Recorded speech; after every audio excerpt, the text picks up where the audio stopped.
Sometimes it's nice just to sit back and to look at pretty graphics. I spend most of my life doing it actually, and today I'm doing it with 3 different versions of Basalt. I'm comparing the new CS2 version against the old CSGO one, and also another CSGO version, but sunny. It makes a difference. Take these 2 pictures here, both from CSGO, both pretty much identical maps, though you'll notice an extra fence bit down here and the roof up here is a bit higher. But apart from that, all you're seeing is a change in lighting colour and direction. Boy, does it make a difference. The sunny version really brings out the bumps in the distant terrain, making it look much more detailed despite being the same models and textures. Isn't it crazy what difference lighting can make?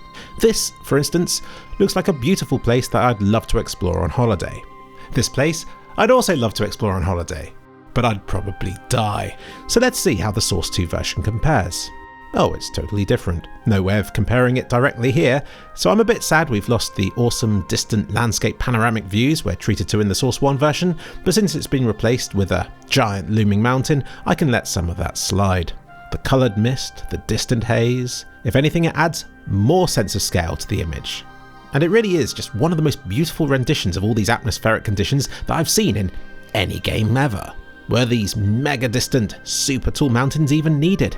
No. But am I happy they're there? Of course. Now we turn to the ocean and archway in the cliff, which has been retextured and apparently remodelled to appear even bumpier than before. Which looks best in this regard I think is down to personal preference. But the water now moves more like water does rather than a conveyor belt of sorts, utilising the new water and foam and reflection effects, which come with a few caveats. Screen space reflections means that as you look up and down, stuff will appear and disappear from these reflections. And it's the same thing here on the other side of the map. Source 1's reflections remain in view, since they're brute forcing these reflections by drawing everything in them twice. Fans of frame rate should favour the newer Source 2 screen space reflection method for not having to do this. Although fans of frame rates will probably set the shader quality to low and not care about the water anyway. Which presents a new problem. Using low shader settings result in dark blotches in certain spots of the map. This is to do with what's beneath, and it seems like low shader setting really doesn't like water that doesn't have a proper bottom to it, and so presumably compensates for this by looking like ass. Valve, please fix, or Rizzle, or Janzel, or whoever's responsible for this. And now finally, just 2 minutes and 36 seconds into this video, we can finally get started with the map itself. It is a nice map, with nice textures and a nice layout and nice Easter eggs. I think it all looks very nice, and it's nice that it's been added to CS2. Which is nice. The end. I'm terrible for not spotting stuff when I explore a new version of a map. It's only when I return to the old one again and flick between the two that I can really appreciate just how much work and effort has gone into making the new version better. They haven't just relied on Source 2 to make a Source 1 map look better. No. Many of the props, textures and details in this level have been overhauled by hand to improve the map for we, the end users, though Source 2 definitely helps as well. This tarmac material goes from being a painted on texture to being a suitably sheeny, bumpy and wet looking surface with really bright specular reflections to burn your retinas if you're using a 1400 nit display.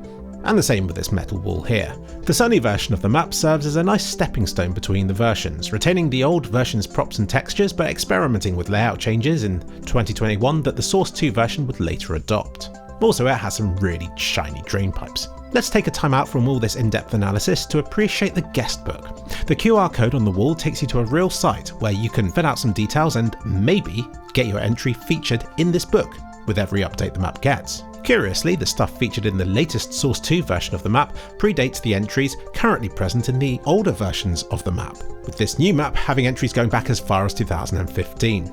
Oh, and I de-Morse coded this message and it says, "Take care, friend." But don't let all this detail distract you from the table itself that this book is sat upon. Because before it looked just like a worn, painted table, but now you can see every crack in this paintwork, and this worn edge now looks like something you wouldn't want to run your finger along. And then, look at the paint on the wall behind. The parts the paintbrush has missed almost transcend the very pixels they're based upon, looking genuinely 3D with crisp, clean edges. In fact, this whole indoor area looks glorious when compared with the video game-like interior of the Source 1 versions. It just looks better, doesn't it? Surfaces look less like a block of colour and more like materials of a room. I noticed this shag carpet uses the same multi-layered parallax effect as can be seen on some of the mossy, grassy stuff outside. It's a trick as old as the Source 1 engine itself. Look, here it is in a tech demo featuring a furry-looking monkey getting terrorised by big scary butterflies. I also remember it being used to make the forests in Isle 2 Sturmovik look 3D. I'd say they should have made the layers further apart as they approach the central, thickest part of this carpet. But now we're really splitting hairs. If you ask me, the interiors of this map have improved even more than the exteriors have. Exhibit A. Is this Basalt? Or an early Counter-Strike source map with a few token props dotted about? Yeah, let's switch back to Source 2 again. It now looks like a lived-in place, full of corners and edges to stub your toe on. Here's the next room along. Doesn't look great, does it? Relies on some pretty looking shadows to try and add some detail to this otherwise very bland looking room. However, move to Source 2 and it's now been transformed into a fully fledged pub room. Again with plenty of new stuff to accidentally walk into as you're trying to escape the bomb's blast radius. And finally, are you ready for this? Ugh! Looks like an early Source version of Nuke, but if we simply switch over to Source 2, then it still looks a bit like an early Source version of Nuke, but shinier. In case you had somehow forgotten, windows in Source 2 can use a Parallax shader to give the illusion of depth. You see these curtains here? They don't exist. They're not actually behind these panes of glass. They are the pane of glass. See? But while I noticed the exteriors, I never noticed that this parallax effect also occurs on the interiors. Check out the dark shadow around the corner of this window here. This changes location as I move about the room, which you'd think is the windowsill from outside showing up through the glass in some way. But it isn't. It's but a mere parallax shader effect. Subscribe to me and you too will be as cool as this shader effect. Now to compare kitchens. Here's a random picture I found on the internet. Here's how the Source 2 version of Basalt's kitchen looks. Here's the sunny version of the map, and here's the original. Because it didn't exist back then, the layout has since changed. So comparing the sunny Source 1 version of the map against Source 2, you can see the improved materials of the new engine transform it into a convincing 3D render of sorts. And here's an AI generated kitchen just to upset everybody. This cozy corner is interesting because this is from the oldest version of the map, but if we switch over to the sunny version, the lamp turns off, the ceilings lose their shadows, and the floor trim turns a silly colour. So if you ask me, the original version of this cozy corner looks better. And now if we move to Source 2, it's definitely an improvement in almost every way, bar the seat, which for the most part looks comfier, but it no longer provides head support. So if I had to pick a cozy corner to sit in, then I'd be torn between this and the original version of the map. But Source 2 definitely looks prettier. But what's this? What's this? What's this? One thing I can always tell is when Windows XP's iconic Bliss backdrop has been butchered in some way, be it from AI trickery, AI extending, from the passage of time, or from a meme of some kind, even a subtle one. So again, I retort, what's this? This isn't the original version of Bliss. There must be so many Easter eggs on the map like this. Like this whale I see, and this old version of the map in this picture here, and in this picture here, and a picture from the Hammer editor just here, and here. Half-Life 3 confirmed. The clutch, washing machines, and the various map core logos hidden about the place. Returning to the pub, as I often do, you can make out a menu comprising of the names of people who have helped with the map, and looking up on the wall, we find a mysterious picture of a crate. What could be inside? Well, Janzel posted about it on Reddit, revealing that it was a photo taken by Mapper Ruzul of a mystery box that looked like a classic game design crate. So they don't know what's inside either.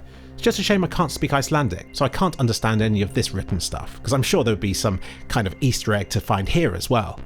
Did you know Iceland has a problem with incest? Before you hook up with someone, you check a government website to make sure they aren't your cousin or mum or something. Now let's stare at some paving stones. These actually haven't changed much over the 3 different versions of this map, but the dull lighting of the original just looks sad. Add some sun to the mix though, and suddenly they poop. This is one surface the Source 1 engine seems to nail perfectly. Something that's slightly slippery, slightly worn looking, with cracks between them. Some fantastic modelling work going on here. Moving over to Source 2 is a little bit disappointing actually. When it's plunged into shadow, no matter how nice the Source 2 engine might be, they just don't shine anymore. It's such a pity. But don't worry, because I found a few of them in the sunlight just over here and they still look bay. But I still miss the clean white look of the originals. There's some really pretty graphics here. And before we say goodbye, let's appreciate one more perk of the Source 2 engine, and that's the ability to fly into the skybox and for it to all still look like you're in the world itself. Because in Source 1, once you go beyond a certain point, there's a horrible cutoff, and it all goes "Nyeh." But Source 2, we can fully explore. We can visit this church in the distance, with some really tall grass outside. We can go further than that. We can fly to the top of this mountain here, which by my estimates makes it about 450 meters tall. It's not actually that massive, but it feels it. From here we can make out further beautiful views, beyond the horizon, which are impossible to see from the level itself. What a waste. It all looks really nice. And what's this super detailed spot of rocks doing here? If we view this from the level itself, then it all makes sense. So yeah, what a beautiful map.